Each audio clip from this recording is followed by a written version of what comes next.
મામલતદાર ગુંડાની તરફેણમાં, પીઆઈ ગુંડાની તરફેણમાં, પુરવઠા શાખા ગુંડાની તરફેણમાં, તમામ અધિકારીઓ ગુંડાની તરફેણમાં છે. આ બધા પબ્લિકની તરફેણ તમને નથી દેખાતી?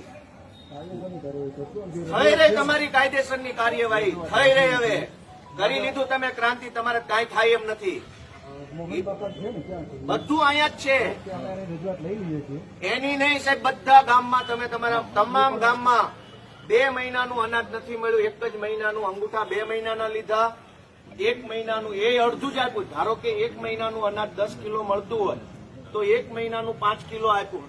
2 મહિનાનું તો નથી જ આપ્યું, પણ 1 મહિનાનું પૂરું નથી આપ્યું. તમે હજુ ફરિયાદી ગોતો છો, કોઈ નહીં મળે. ગરીબ માણસ છે, બધાને બીક લાગે, કોઈ તમારી સામે બોલશે નહીં. મેં પહેલી વાર કીધું. અને કોણ અનાજ લઈ જાય છે, કોની ઘંટીએ થઈ એનો લોટ બની જાય, તમે નથી જાણતા એમ.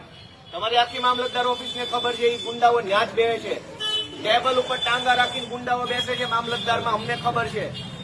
જે લોકો અનાજની ચોરી કરે છે એ તમારી પુરવઠા શાખામાં ટેબલ ઉપર ટાંગા રાખીને ગુંડાઓ બેસે છે. અને તમે તપાસનું નાટક કરવા નીકળ્યા છો. ભગવાનથી બીક રાખજો મારા સાહેબ. તમને પીએન 2 ભગવાનની શરમ રાખજો. આખી જિંદગીની કાળી કમાણી છે ને, એક એક્સિડન્ટ ભગવાન કરશે તો કાળી